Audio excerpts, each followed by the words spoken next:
राम राम दोस्तों, जय बाबा नीम करोली महाराज जी की। आशा है कि आपके ऊपर भी बाबा नीम करोली जी की, शिव शंकर भोलेनाथ जी की, मेरे श्री राम जी की, मेरे गणपति महाराज जी की, मेरी माँ जगदम्बा सदैव सभी देवी देवता आपके ऊपर दया दृष्टि बनाए रखे, यही मेरी प्रार्थना है। सबका भला तो अपना भला।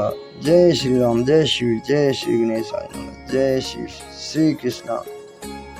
दोस्तों, आज मैं आपको श्री गणेश जी का चरित्र सुनाऊंगा।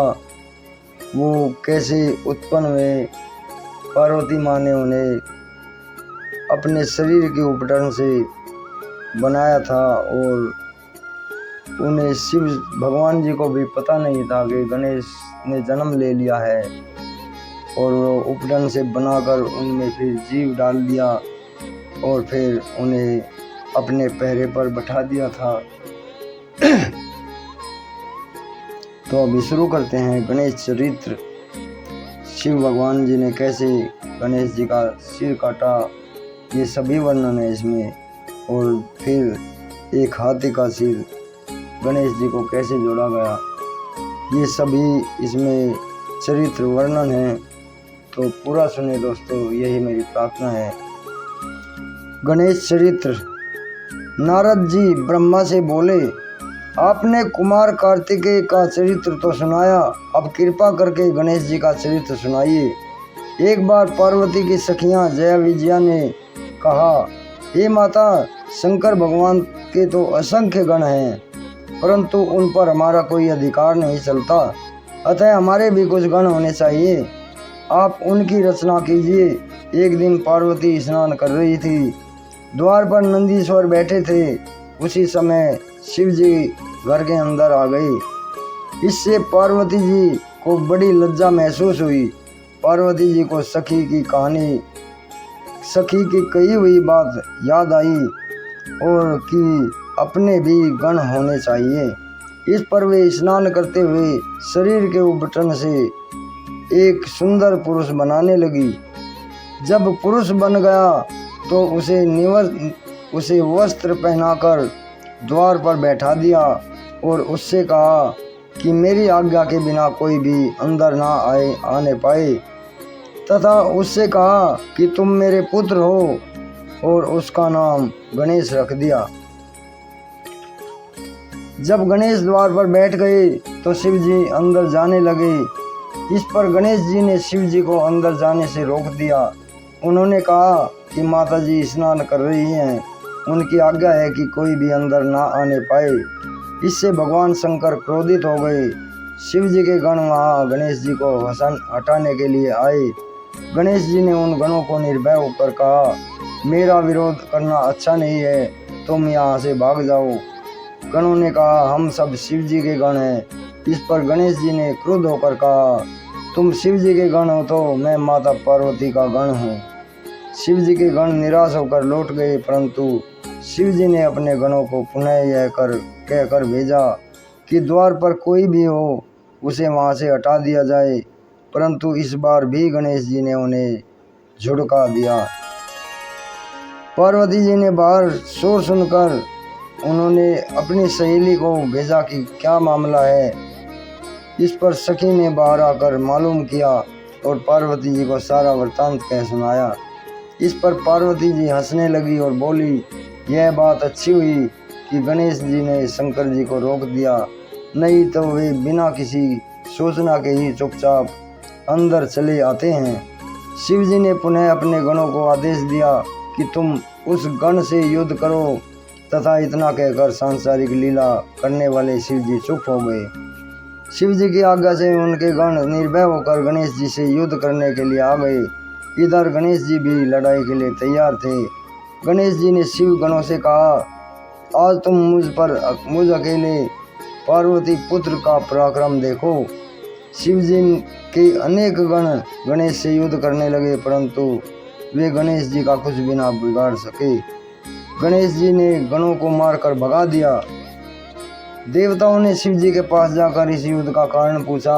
शिव जी ने उन्हें बताया कि घर के द्वार पर एक बड़ा शक्तिशाली बालक बैठा हुआ है, वह मुझे अंदर नहीं जाने दे रहा। यदि ब्रह्मा जी चाहे तो इस कलेश को दूर कर सकते हैं। ब्रह्मा जी को आते देखकर बालक गणेश क्रोध में भरकर उनकी ओर दौड़ा और उनकी दाढ़ी मूछ नोचने लगा। तभी ब्रह्मा जी ने बालक गणेश से कहा, क्षमा करो, मैं वृद्ध ब्रह्मा हूँ।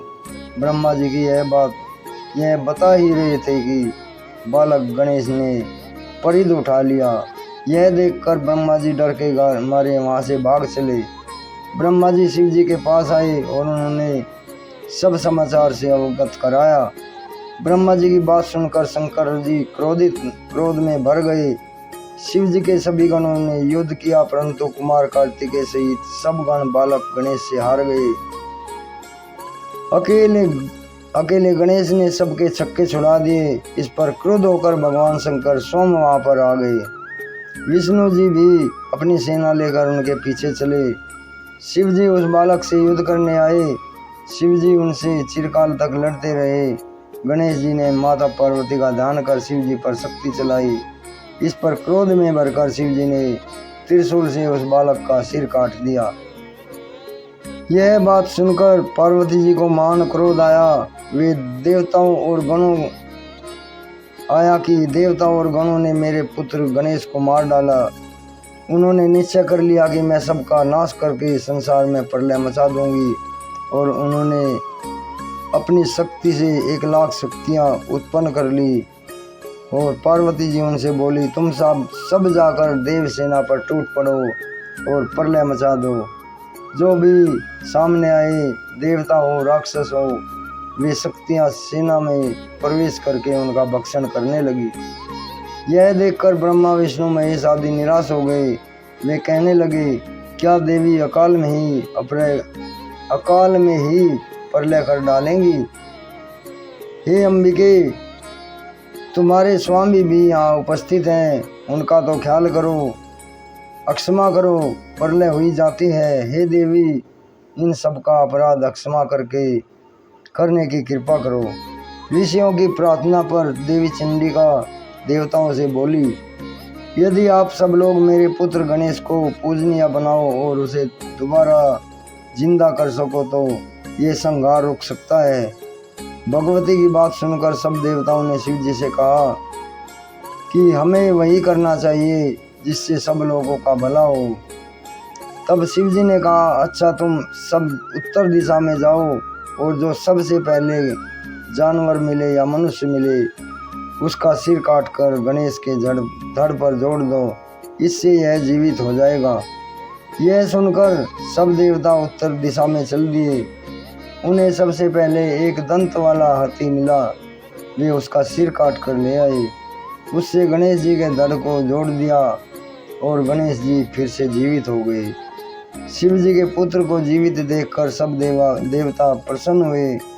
तब सब उसे देवी पार्वती के पास ले गए और पार्वती उसे देखकर प्रसन्न हो गई। जय श्री गणेशाय नमः। ओम नमः शिवाय। जय श्री राम। जय बाबा नीम करोली महाराज जी। जय हनुमान जी की। तो दोस्तों, आज का ये गणेश जी का